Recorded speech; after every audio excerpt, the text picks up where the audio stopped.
ꯑꯍꯥꯟꯕꯗ ꯃꯌꯥꯝ ꯄꯨꯝꯅꯃꯛꯄꯨ ꯈꯨꯔꯨꯝꯖꯔꯤ ꯉꯁꯤꯁꯦ ꯌꯥꯝꯅ ꯆꯝꯕ ꯈꯨꯗꯣꯜ ꯑꯃꯈꯛꯇꯪ ꯇꯝꯖꯒꯦ ꯇꯧꯕꯅꯤ ꯑꯩꯈꯣꯏꯒꯤ ꯃꯣꯔꯦꯗꯒꯤ ꯁꯅꯥ ꯑꯩꯈꯣꯏꯒꯤ ꯗꯥꯏꯃꯟꯒꯤ ꯄ꯭ꯔꯣꯒ꯭ꯔꯥꯝꯁꯤꯡꯗ ꯏꯁꯩ ꯁꯛꯄ ꯈꯣꯠꯄ ꯑꯇꯩ ꯄꯨꯛꯅꯤꯡ ꯋꯥꯔꯣꯜꯗ ꯑꯇꯩ ꯑꯇꯩ ꯊꯧꯔꯝ ꯌꯥꯝ ꯌꯥꯎꯕꯤꯕꯅꯤ ꯆꯠꯁꯦ ꯑꯗꯨꯒ ꯂꯥꯏꯕꯛ ꯊꯤꯕ ꯍꯥꯏꯕ ꯇꯥꯔꯦ ꯃꯦꯒꯤ ꯇꯥꯡ 3ꯗꯒꯤ ꯊꯣꯛꯈꯤꯕ ꯊꯧꯗꯣꯛ ꯑꯁꯤꯗꯒꯤ ꯃꯣꯔꯦꯗꯒꯤ ꯃꯌꯨꯝ ꯇꯨꯝꯅ ꯂꯣꯏꯅ ꯃꯩ ꯆꯥꯛꯑꯦ ꯃꯗꯨꯒꯤ ꯃꯇꯨꯡꯗꯒꯤ ꯔꯤꯂꯤꯐ ꯀꯦꯝꯞꯗ ꯋꯥꯡꯖꯤꯡ ꯔꯤꯂꯤꯐ ꯀꯦꯝꯞꯗ ꯀꯨꯏꯅ ꯏꯃꯨꯡ ꯃꯅꯨꯡ ꯑꯗꯨꯒ ꯃꯆꯥ ꯃꯁꯨ ꯑꯗꯒꯤ ꯑꯍꯜ ꯂꯃꯟ ꯍꯥꯏꯇꯥꯔꯦ ꯑꯍꯜ ꯂꯃꯟꯁꯤꯡꯒ ꯄꯨꯝꯅꯃꯛꯀ ꯂꯩꯃꯤꯟꯅꯗꯅ ꯂꯩꯔꯛꯄꯅꯤ ꯌꯥꯝ ꯀꯨꯏꯅ ꯊꯥ 9ꯃꯨꯛ ꯁꯨꯔꯛꯀꯗꯧꯔꯕꯁꯦ ꯑꯗ ꯍꯧꯖꯤꯛꯇꯤ ꯅꯦꯠꯁꯨ ꯌꯥꯗꯕ ꯃꯇꯝ ꯑꯗꯨꯗ ꯑꯩꯈꯣꯏꯒꯤ ꯊꯧꯔꯝꯁꯤ ꯇꯥꯕ ꯐꯪꯗꯅ ꯂꯩꯔꯛꯄꯗꯒꯤ ꯍꯟꯗꯛꯀꯤ ꯗꯤꯁꯦꯝꯕꯔ 1ꯗꯒꯤ ꯅꯦꯠ ꯈꯔ ꯌꯥꯔꯛꯄꯗꯒꯤ ꯋꯥꯔꯁꯨ ꯋꯥꯅ ꯔꯤꯂꯤꯐ ꯀꯦꯝꯞꯗ ꯂꯩꯔꯤꯉꯩꯗ ꯑꯋꯥꯕ ꯃꯌꯥꯝꯁꯤ ꯀꯔꯤ ꯍꯥꯏꯅꯤ ꯈꯖꯤꯛꯇꯪ ꯄꯥꯎꯗꯝꯖꯅꯕ ꯍꯣꯠꯅꯖꯔꯛꯄꯅꯤ ꯇꯁꯦꯡꯅ ꯍꯧꯖꯤꯛꯁꯤ ꯍꯤꯡꯕ ꯉꯝꯅꯅꯕ ꯍꯣꯠꯅꯕꯗ ꯑꯩꯈꯣꯏꯒꯤ ꯈꯨꯜꯂꯛꯇ ꯆꯠꯇꯅ ꯇꯣꯉꯥꯟ ꯇꯣꯉꯥꯟꯕ ꯈꯨꯠꯅ ꯁꯥꯖꯕ ꯄꯣꯠꯂꯝ ꯀꯌꯥ ꯃꯔꯨꯝ ꯀꯩꯔꯣꯜ ꯂꯩꯀꯥꯏꯗ ꯌꯣꯜꯂꯒ ꯃꯗꯨꯗꯒꯤ ꯐꯪꯂꯛꯄ ꯄꯩꯁꯥ ꯈꯔꯗꯨꯅ ꯈꯨꯠꯄꯥꯏ ꯁꯦꯟ ꯑꯣꯏꯗꯨꯅ ꯍꯣꯠꯅꯔꯤ ꯄꯤꯖꯕꯒꯤ ꯋꯥꯗꯤ ꯍꯧꯖꯤꯛ ꯆꯥꯛ ꯈꯔ ꯄꯤꯖꯕ ꯈꯣꯠꯄ ꯔꯤꯂꯤꯐ ꯀꯦꯝꯞ ꯇꯧꯔꯤꯁꯤ ꯆꯞ ꯃꯥꯟꯅꯩ ꯑꯗꯨꯕꯨ ꯏꯆꯥꯁꯤꯡꯒꯤ ꯃꯕꯨꯛ ꯊꯟꯅꯅꯕ ꯀꯔꯤꯒꯨꯝꯕ ꯈꯔꯐꯥꯎ ꯄꯤꯖꯕ ꯉꯝꯗꯦ ꯍꯥꯏꯕ ꯄꯨꯛꯅꯤꯡꯒꯤ ꯋꯥꯔꯣꯜ ꯊꯧꯔꯝꯗ ꯁꯔꯨꯛ ꯌꯥꯕꯤꯔꯛꯄꯗꯨꯗꯒꯤ ꯇꯥꯕꯤꯔꯤꯕ ꯃꯌꯥꯝ ꯄꯨꯝꯅꯃꯛꯅ ꯃꯇꯦꯡ ꯈꯔ ꯄꯤꯕꯤꯔꯛꯄꯅꯤ ꯃꯌꯥꯝ ꯁꯨꯝ ꯄꯤꯔꯛꯄꯗꯨꯗ 5,000ꯗꯤ ꯁꯨꯗꯕ ꯍꯥꯏꯕ ꯇꯥꯔꯦ ꯈꯖꯤꯛ ꯄꯤꯔꯛꯄ ꯃꯇꯦꯡꯗꯨꯗꯒꯤ ꯃꯦꯗꯥꯝ ꯁꯣꯔꯣꯕꯂꯥꯅ ꯑꯁꯇ꯭ꯔꯦꯂꯤꯌꯥꯗꯒꯤ ꯈꯔ ꯍꯥꯞꯆꯤꯜꯂꯀꯥꯟꯗ ꯂꯨꯄꯥ 5,000 ꯈꯨꯗꯣꯜꯖꯕꯅꯤ ꯌꯥꯝꯕ ꯌꯥꯝꯗꯕ ꯍꯥꯏꯕ ꯇꯥꯔꯦ ꯊꯧꯔꯝꯗꯨꯗ ꯏꯃꯣꯁꯟꯅ ꯃꯌꯥꯝꯅ ꯅꯨꯡꯁꯤꯕꯤꯗꯨꯅ ꯄꯤꯕꯤꯔꯛꯄꯅꯤ ꯄꯨꯛꯅꯤꯡꯒꯤ ꯋꯥꯔꯣꯜ ꯗꯥꯏꯃꯟ ꯇꯤꯚꯤꯒꯤ ꯊꯧꯔꯝꯅ ꯀꯥꯟꯅꯕ ꯍꯥꯏꯕ ꯇꯥꯔꯦ ꯌꯥꯝꯗꯦ ꯄꯩꯁꯥꯁꯦ ꯑꯗꯨ ꯈꯖꯤꯛꯇꯪ ꯂꯧꯁꯟꯕꯤꯌꯨ ꯍꯥꯏꯇꯥꯔꯦꯀꯣ ꯁꯤꯃ ꯂꯧꯁꯟꯕꯤꯔꯣ ꯑꯗꯨ ꯁꯅꯥꯞ ꯈꯤꯇꯪ ꯆꯪꯁꯟꯕꯤꯔꯣ ꯁꯣꯝꯗ ꯁꯣꯝ ꯑꯣꯟꯁꯤꯟꯁꯤ ꯑꯗꯨꯒ ꯀꯔꯤ ꯍꯥꯏꯕꯤꯅꯤꯡꯉꯤ ꯃꯇꯦꯡ ꯄꯥꯡꯕꯤꯔꯛꯄꯁꯤꯡ ꯀꯔꯤ ꯍꯥꯏꯕꯤꯅꯤꯡꯉꯤ ꯁꯥꯔ ꯑꯩꯅ ꯁꯥꯔ ꯑꯩꯈꯣꯏꯒꯤ ꯗꯥꯏꯃꯟ ꯇꯤꯚꯤꯗ ꯑꯩꯅ ꯐꯣꯟ ꯇꯧꯖꯗꯨꯅ ꯄꯨꯛꯅꯤꯡꯒꯤ ꯋꯥꯔꯣꯜꯗ ꯑꯩꯅ ꯑꯩꯈꯣꯏꯒꯤ ꯔꯤꯂꯤꯐ ꯀꯦꯝꯞꯗ ꯂꯩꯔꯤꯕꯁꯤꯡꯒꯤ ꯑꯋꯥ ꯅꯨꯡꯉꯥꯏ ꯈꯔ ꯄꯥꯎꯗꯝꯖꯕ ꯃꯇꯝꯗ ꯃꯌꯥꯝꯅ ꯇꯥꯕꯤꯗꯨꯅ ꯅꯨꯡꯁꯤꯕꯤꯗꯨꯅ ꯑꯩꯒꯤꯗꯃꯛꯇꯅꯤ ꯍꯥꯏꯗꯨꯅ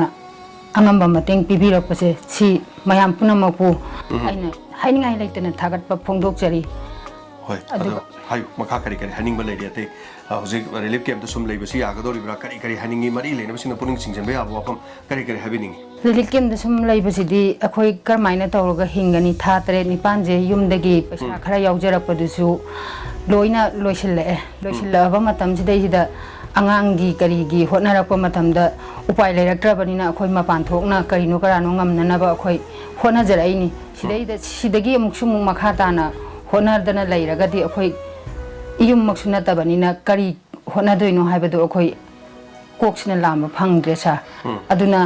ꯃꯔꯝ ꯑꯣꯏꯔꯒ ꯑꯩꯈꯣꯏꯒꯤ ꯑꯉꯝ ꯑꯊꯧꯁꯤꯡꯅ ꯑꯃꯨꯛꯇꯪ ꯄꯨꯛꯅꯤꯡ ꯆꯤꯡꯁꯤꯟꯕꯤꯔꯒ ꯑꯩꯈꯣꯏ ꯔꯤꯂꯤꯐ ꯀꯦꯝꯞꯗ ꯂꯩꯔꯤꯕ ꯑꯩꯈꯣꯏ ꯈꯛꯇ ꯅꯠꯇꯕꯤꯒꯤ ꯃꯐꯝ ꯈꯨꯗꯤꯡꯃꯛꯇ ꯂꯩꯔꯤꯕꯁꯤꯡꯁꯦ ꯁꯤꯁꯤꯡꯁꯤ ꯃꯥꯒꯤ ꯃꯔꯝꯗꯝꯗ ꯍꯟꯖꯜꯍꯟꯕꯤꯕ ꯑꯗꯨ ꯉꯝꯃꯣꯏꯗꯕ ꯑꯣꯏꯔꯒꯅ ꯑꯩꯈꯣꯏꯁꯦ ꯅꯥꯈꯩ ꯁꯦꯡꯅ ꯅꯈꯣꯏꯒꯤꯗꯣ ꯄꯤꯊꯣꯛꯈ꯭ꯔꯦ ꯍꯥꯏꯔꯒ ꯑꯩꯈꯣꯏꯗ ꯅꯈꯣꯏꯅ ꯁꯤꯁꯤꯅ ꯁꯤꯖꯤꯟꯅꯖꯔꯣ ꯍꯥꯏꯔꯒ ꯃꯈꯣꯏꯅ ꯄꯤꯕꯤꯔꯛꯄ ꯈꯔꯗꯨꯅ ꯑꯩꯈꯣꯏ ꯖꯒꯥ ꯀꯗꯥꯏꯗꯅꯣ ꯃꯐꯝ ꯑꯩꯈꯣꯏꯒꯤ ꯂꯩꯕ ꯌꯥꯕ ꯃꯐꯝ ꯖꯒꯥ ꯑꯃ ꯊꯤꯖꯔꯒ ꯑꯩꯈꯣꯏ ꯂꯩꯖꯔꯒ ꯑꯗꯨꯗꯩꯗ ꯁꯨ ꯅꯣꯝꯃꯒ ꯑꯩꯈꯣꯏ ꯍꯤꯡꯖꯕ ꯄꯥꯝꯃꯦ ꯑꯣꯀꯦ ꯁꯨꯕ ꯅꯣꯝꯕ ꯇꯧꯖꯔꯀꯥꯟꯗ ꯃꯐꯝ ꯑꯃ ꯂꯩꯔꯒ ꯍꯥꯏꯕꯅꯤ ꯍꯧꯖꯤꯛ ꯄ꯭ꯔꯤꯐꯦꯕ꯭ꯔꯤꯀꯦꯇꯦꯗ ꯍꯥꯎꯁꯤꯡ ꯁꯥꯔꯤꯕꯁꯦ ꯁꯝꯅ ꯍꯥꯏꯔꯕꯗ ꯌꯥꯏꯊꯤꯕꯤ ꯂꯧꯀꯣꯟꯗ ꯁꯥꯔꯤ ꯁꯤꯒꯨꯝꯕ ꯃꯐꯝꯁꯦ ꯃꯌꯥꯝꯅꯗꯤ ꯂꯩꯕ ꯉꯝꯃꯣꯏ ꯀꯥꯏꯅ ꯑꯌꯥꯝꯕ ꯑꯗꯨꯝ ꯍꯥꯏꯅꯕ ꯂꯩꯌꯦꯕ ꯑꯗꯨ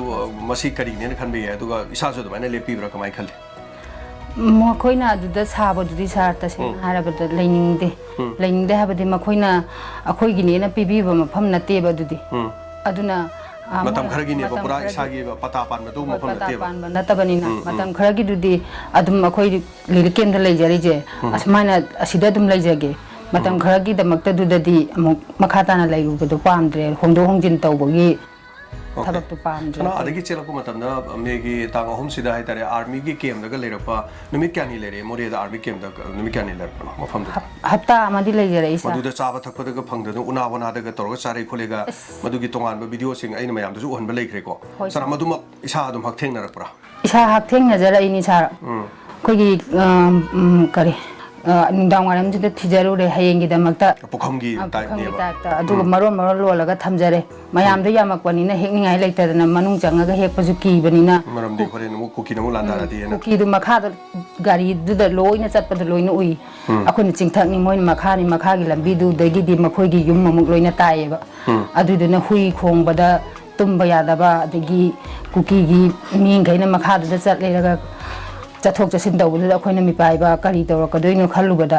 adagi ising maising mafamduda haitare yamna tai chadabagi haitare moi kemduda ising maising na tai chadaba adagi kari haitare ge washroom changbagi khotbagi washroom da pharak taba khoi sum magai sum thengna biro kormai taw thengna jare sir ising akhoi gi thaknanaba makhoi na pibiba ising je masidai da akhoi gi thau manam gari gi thau manam number ising ka su thal e akhoi ngasai tenki du da porak pada kari karam tenki da hapi la kuno di khamjadre do koina batan jing du da yare ga muk pusala ga khoi leibam du thak pani do adugi manam number du thak raga di muk thak ngai leita bani na batan hai si sum ising leibam di phangba na te batan mi na season batan khulla ga yare ni aduga muk sum batan do amuk khullu raga ka that le injang tengkot amuk chem me hawai thong ba mahi do chak phara ba du da hapak pa du de muk sum ja da bani na khoi batan du ka aga tengkot chara ga aga tengkot chare aduga la du dai du da tawriraga akhoi do chajarai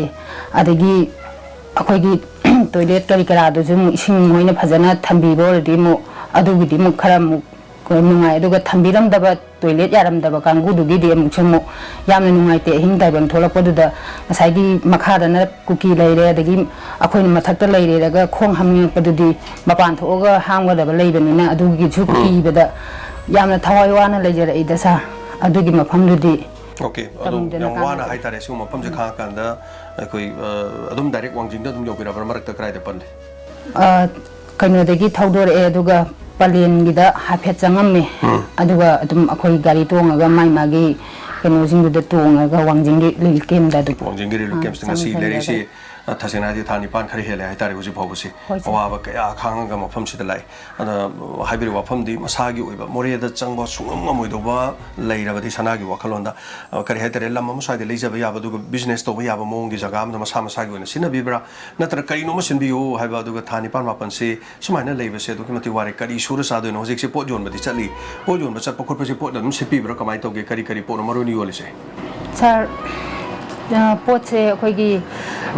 charap aduga mu dishwash adagi kendan dhuk sijing ge puraga chachabane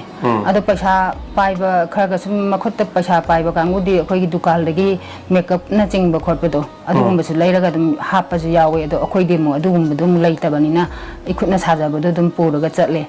ado sitabana su nam esar chung kushala bani na sum da ha badim sidra me am som lore makasu khara mafam khare ko ta jaba de atop re lu keng mi la mi moi de le hore leiru da ngai ri haina lo hu do syam yawe hai sum smai to su thena bibra thengme sa du di adum chatli bani na ngarang hairok ta chacharui adu su adum khoi gi keno dagi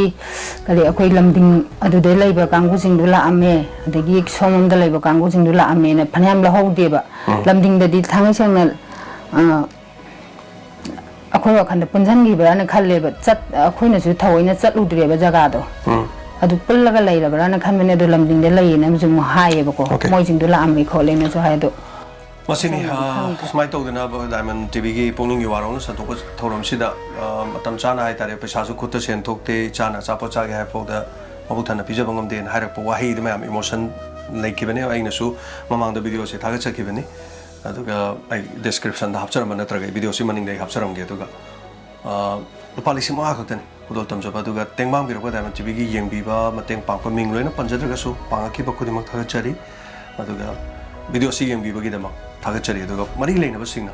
wa ba di loina wa na ri wa da ba di lete mi lising hum phugi wakat pu kanana di taru ni adubu ta da na tumina le ba di ya gadra wakat lak pa da su warong ni ngai lete tasal laga hena madu gi da ma fa ba mai kem di yeng bi ba du mi ko ba du ni ngari ba khurum jari punma sara khoi ji bu more da chang ma ya roi du ba jala yam khangning sara khoi si da lei ba je nungai raga ju